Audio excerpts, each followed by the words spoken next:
This is Inside the Right. So, Tim, we are now in the wake of the VP debate. The common knowledge here seems to be that JD Vance generally won the debate on style. Obviously, he had a major misstep when it came to acknowledging that Donald Trump lost the 2020 election. But whereas the general pundit class seems to have accepted this idea that Vance otherwise would have won this debate, I'm curious whether you think that there's the possibility that, in fact, Tim Walz might have done what he needed to do by virtue of not being the attack dog here, but just being a nice guy from the Midwest that a lot of people in the country just see and say, look, we are exhausted by the acrimony in politics on a daily basis. That's exactly what we're looking for. And so I know that, again, the pundit class will be looking at this. Certainly, I looked at this and said, I wish somebody would, I do wish that he would take it to JD Vance harder, that he would fight. That's what I want to see in just about every Democratic politician that I encounter. But for a broad swath of this country, they don't want to see the fighting. They don't want to see the hostility and the acrimony. And so is there a world in which, whereas we saw Tim Walz maybe not be aggressive enough, that for a lot of people, that's exactly what they did want to see? Yeah, I'm going to give you a pundit answer that you're probably not going to like, which is I'm not sure. I think that there are two ways to look at it. Number one, Tim Walz's favorability is way higher than JD Vance's and Donald Trump and Kamala Harris's Yeah. for that matter. He improved his favorability last night based on the early data. Um, Polls end up showing it to be basically a wash.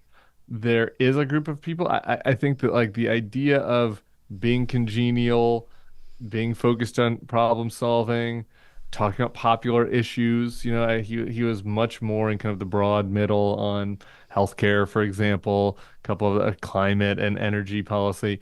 And just kind of doing that and positioning yourself in the middle and kind of reinforcing the we're not going back, let's turn the page on this acrimonious era of Trump and Biden, but really Trump, the past 9 years. Like that does definitely appeals to some people. And I think that there's something to be said for it. Like the other part of it though, that just gives me a little bit of pause is if part of this campaign is there's another group of voters for whom the main goal is not actually to make Harris and Walz be appealing, but disqualify Donald Trump and JD Vance as too extreme, too dangerous to take a bet on. And like, I don't think he served that purpose last Right. night. And so I was like talking to Obama's 2012 campaign manager over at the Bulwark this morning. And like basically what it comes down to is like those are two things because of the nature of this race, how it's shorter than it's different than maybe other general elections. Like they got to do two things. Like they got to make people feel comfortable with Harris Walz and they've got to continue to disqualify Trump-Vance. And they got to do both things for the rest of the campaign. I think Walz obviously did well in category A last night. Yeah. Category B, I think that there were some things he could have done better. He could have been genial while also like reminding people of some of the most extreme shit that JD Vance said. And like I guess that was the part that was a little bit of a miss for me. And do you feel like him just catching JD Vance on the question of whether Donald Trump lost the 2020 election, did that convey enough of what you were looking for, or is it too little too late? No, it's his best moment. I mean, wish it would have happened 6 minutes in, not 96 minutes. Right. It is 2024, though. As we know here in alternative media, a bunch of people like weren't sitting and watching the 90-minute Right. debate. I was I texting mean, my really, brother during the debate. it Yeah, did feel like that was the moment that broke through. I mean, that's at least on. I mean, I don't traffic too much in the right wing media ecosystem, but yeah. at least on the left, in the center, it felt like that was the moment, far and away, that really was able to survive beyond the debate. And I think for sure, I think across the board, I mean, look, the MAGA media had their own memes and stuff about Tim Walz faces and all that sort of thing. But Yeah. just like as a broad answer, I do think that was the moment that broke through. Walls did bait him in that minute, kind of by asking him to answer the question because it wasn't the moderators that asked the question; it was Walls that asked the question of him. And so, I mean, I think that is the thing that survives. Even still, I mean, look, I just want to put this in context. I'm nitpicking because we want to crush them, you know? Yeah. And I think Yeah. that there was a way to do last night in a way where you really gained even more. And so I think that's what it's talking about. It's not like, oh, it was horrible. Oh, he didn't do anything. Like, no, he was genial. I think that was a really good moment at the end of the debate. It's just there were other I think hits on Vance that were left on the table just as far as educating people about just how far outside the mainstream he is, because he really is. Like I mean he's been maybe the most extreme Republican senator, and I think that he presented himself last night, tried to present himself as like a compassionate MAGA, softer Right. MAGA, and the Democrats can't let him get away with that over the next 33 days, 32 days. Do you feel like he, by virtue of embracing the same tired brand of Trump election denialism as Trump himself, do you feel like he then undermined a lot of what he said, a lot of the good he did for himself in the first 88 minutes of that debate? He undermined it for sure. And again, look, that we have I know that you've been covering this. You have the Jack Smith filing on the heels of it, and so like you have this little bit of a drip, drip, drip now of reminding people just about why JD Vance was on the stage last night, the horrific treatment of Trump of Pence. It's not caring about the fact that he was being like whisked away to protective custody because of like the rioters that Trump sent. So and then now his new VP can't distance himself from that at all. Can't even say that he believes that the election was fair and free in 2020. And so I do think that it undermined it. I guess my point is just, again, we're nitpicking, but like there's a certain type of person that watched the first 25 minutes of the debate last night and was like, like this JD Vance isn't as crazy as I thought. He's not as crazy as Trump, and flipped it off.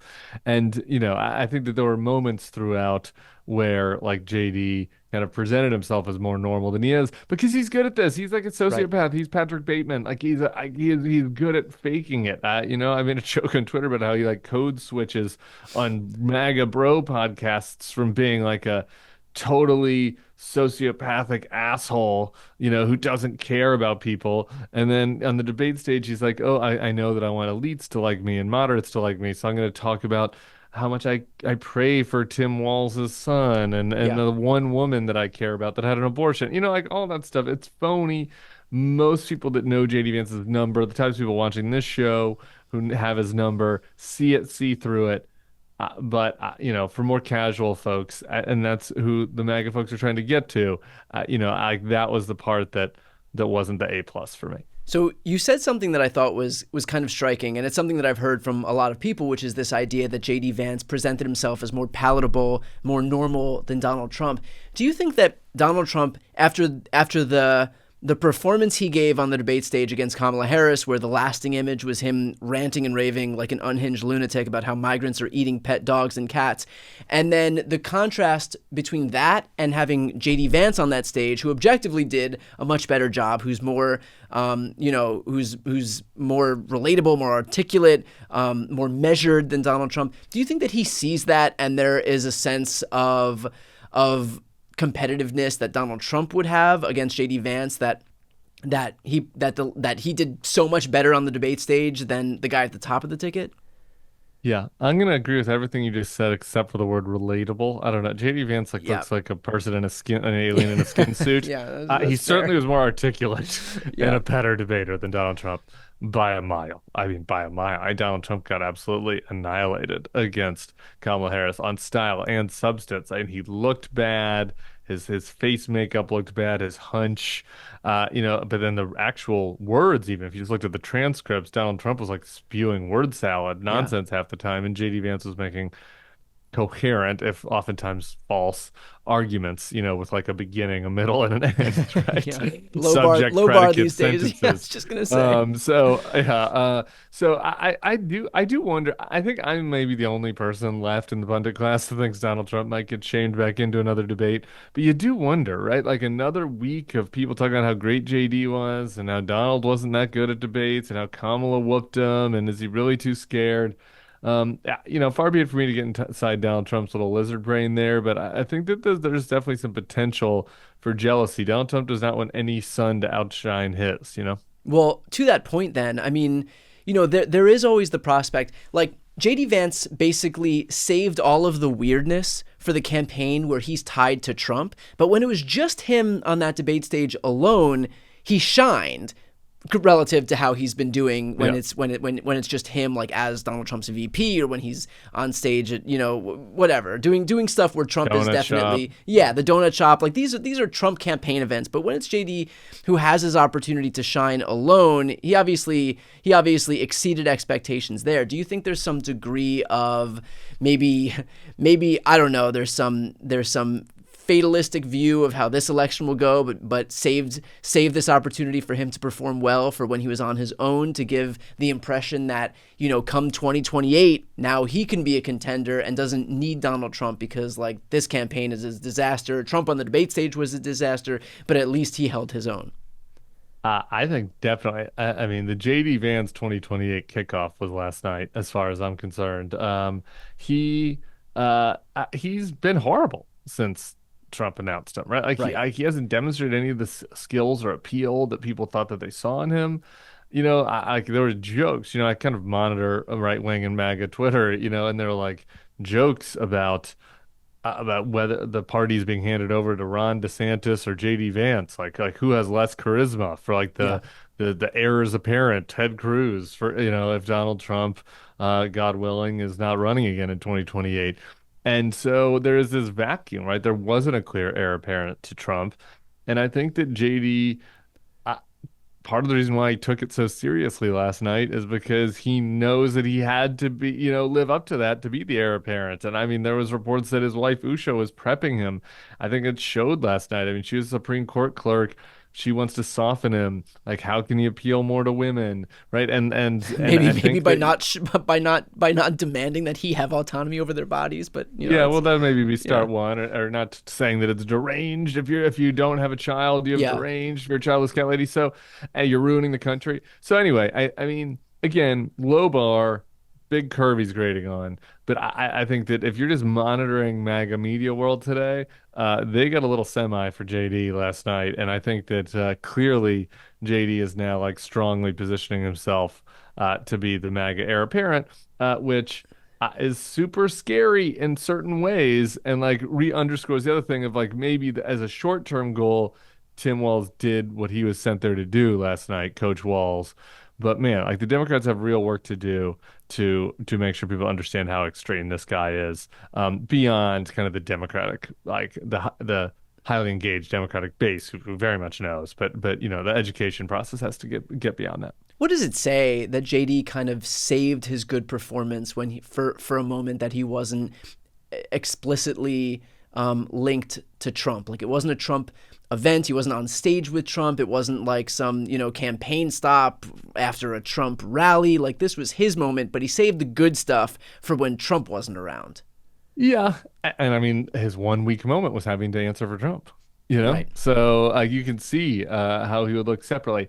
I don't. I think that there is, again. I think JD definitely understood the stakes for his personal career last Right. night, and JD definitely has his eyes on 2028. Yeah. I I wonder. also think that JD is just a debate club nerd, and it's like good in a debate club setting where he's just him in a room with another Totally. guy, and he's just debating him, and like he's better at that than he is talking like a human to humans. And so I think that is another element. Yeah, it'll be interesting to see how Trump responds. I mean, Trump has not been especially receptive to JD since the first few days of naming him as No. VP. When it became clear that, especially after Joe Biden dropped out, Kamala came in, and it became clear that he could have derived a lot more benefit from some other candidate who had, maybe came from a swing state, who was a different gender or race, or offered something to expand the coalition, instead of just bringing in Trump 2.0, a carbon copy of himself, with JD Vance. And then, of course, JD Vance going on to shit the bed. And then, of course, the drip, drip, drip of all of the insane fucking things that he has said over the course of his,